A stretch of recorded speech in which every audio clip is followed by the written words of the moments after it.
This is going to be a really big treat for most of you today, all right? So let's make it one. Fatima's group, would you like to follow Fatima down?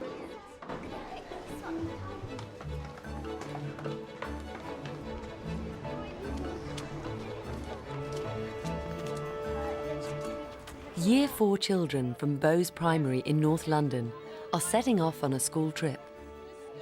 They're leaving behind their classroom that overlooks the busy North Circular Road and heading out to the country. A staggering 80% of the class has never set foot in the English countryside before, even though it's only a short drive away. The country has a lot of grass and not as much buildings as where we live. There's lots and lots of buildings and there's not as much space. I've never been to the countryside and I think I'm going to see a lot of animals. I haven't been to the countryside before. Today they're visiting a nature reserve run by the RSPB to spend time not only looking at birds, but at insects and pond life too. OK then, come on then, follow us. In the river, Lou.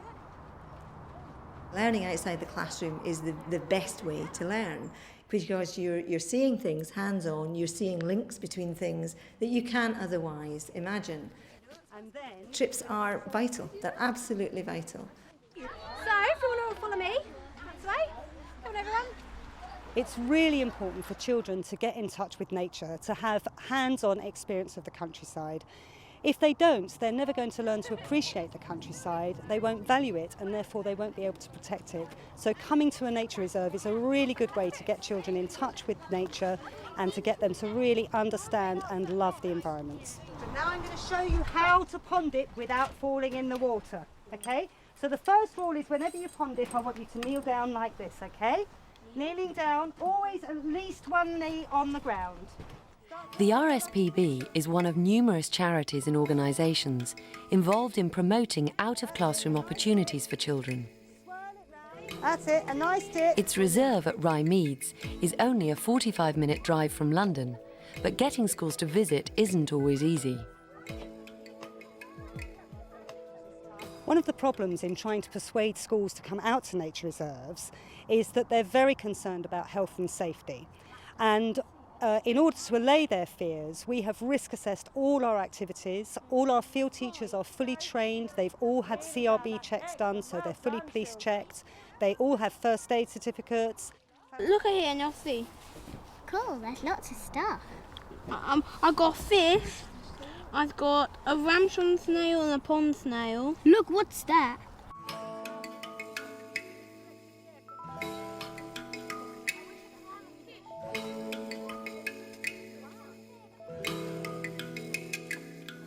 What's that?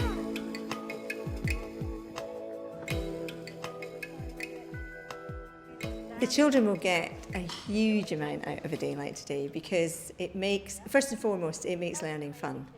They're out of the classroom, they're in the open air, and that for any child is a great start. But apart from that, this whole hands-on thing where they can actually see and see creatures that they've never imagined, existed, but not just see them, but pick them out of a pond, look at them, examine them, learn about them. The very fact they're doing it like that is that their learning is going to be much more reinforced. It's much deeper, it's much more meaningful. Teachers sometimes voice concerns about not having the depth of knowledge they feel they need for such a field trip. I think teachers have a natural concern.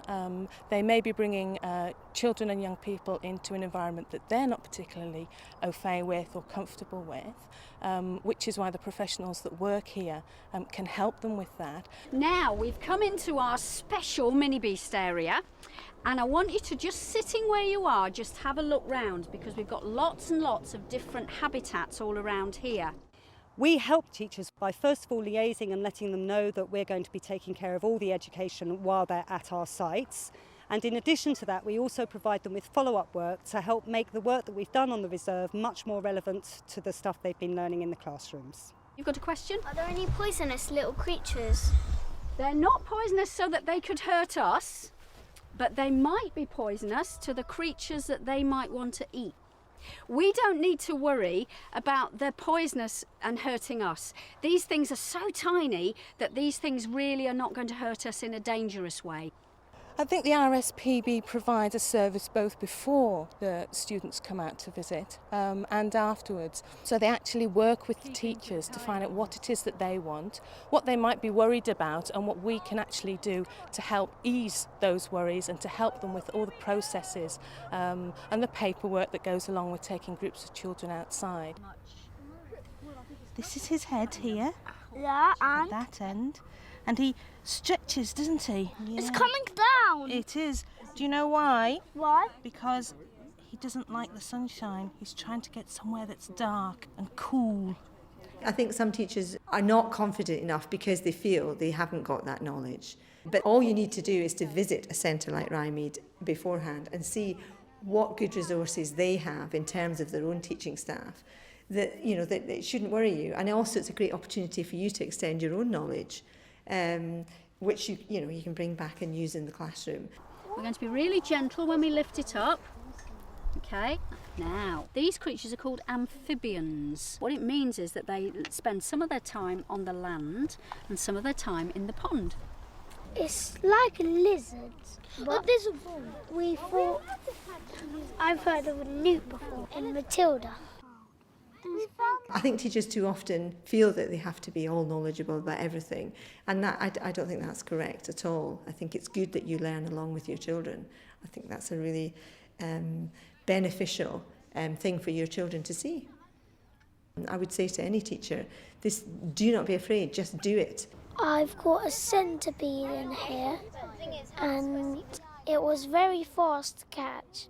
I think it's better learning here because you get to actually see the thing instead of just people telling you. You can actually look instead of just learning about them. You can look at them and watch how they move and what their habitats are. And almost everything about them.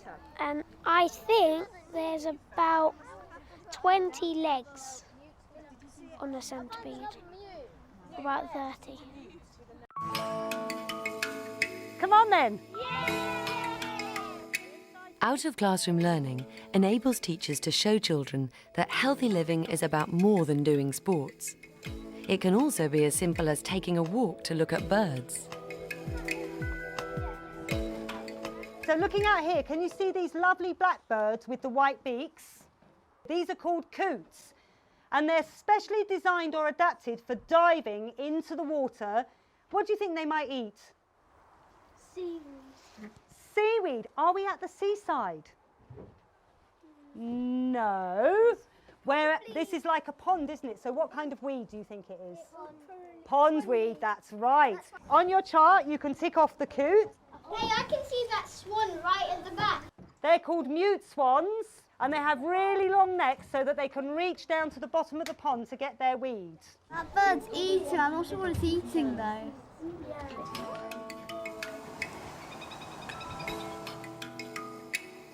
Oh look, he's swimming with his head down in the water. They're putting their head in the water and the tail at the top, and they're just doing a flip over.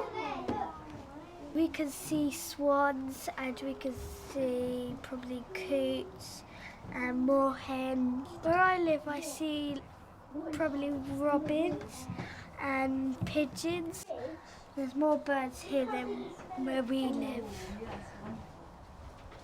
Everything we did today connects with the curriculum. There's a huge number of skills involved in doing a trip like that anyway. They have to, they're working with a partner, they're talking, speaking, listening, all that kind of thing. Their science-based knowledge will increase enormously. And then they will have this sort of huge sort of inspirational type learning, which will help them in their literacy, in their geography, in their history, any of these kind of topics that we're doing.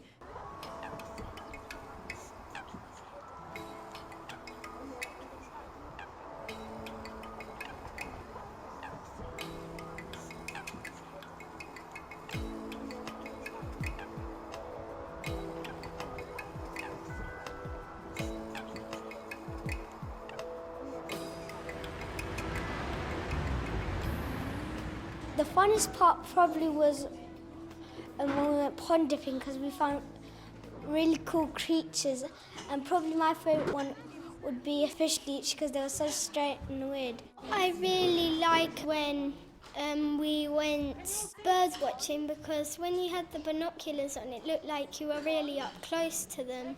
You've all got to go into row. You're all going to be a mini beast of some kind. And you, unfortunately, are about to lose your habitat. Your habitat, your wildlife reserve, is going to disappear. Come to the Habitat Hunting Agency and tell me what kind of a habitat it is you need. We'll try and build on what we get out of a trip in the classroom, in the days that followed, in all kinds of ways.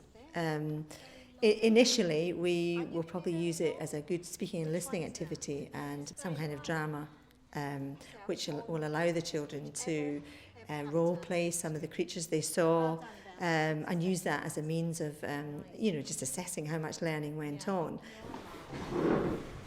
Good morning. Good morning. Good morning. What can I do to help you? We're looking for a home. What kind of home are you looking for? A kind of damp home. Damp. Anything else? We prefer it to be under a log.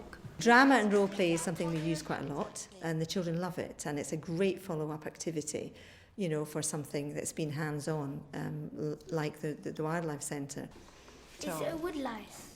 Are you woodlice? Yes. Well done, woodlice. Give them a clap now. But we also have to follow up curriculum-wise with science activities, more activities within the classroom that they can be allowed to do themselves in their own way, investigations, all that kind of thing.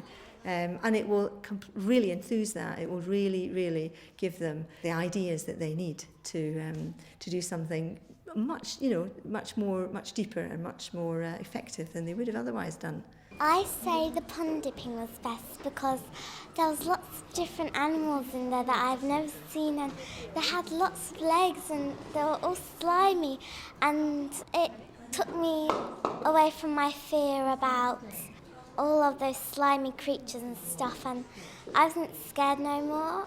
I quite like when we got our nets and we were fishing for the little underwater creatures, and I quite liked when we were looking around and seeing what we had got in our bowls. Things I liked the most was pond dipping and bird watching, but mostly bird watching.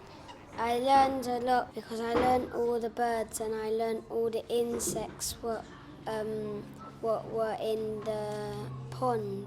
My favourite activity was bird watching because you learnt new birds like coot and moorhen, and the best thing I saw was a swan putting their big neck into the water, and one of them was flapping their wings.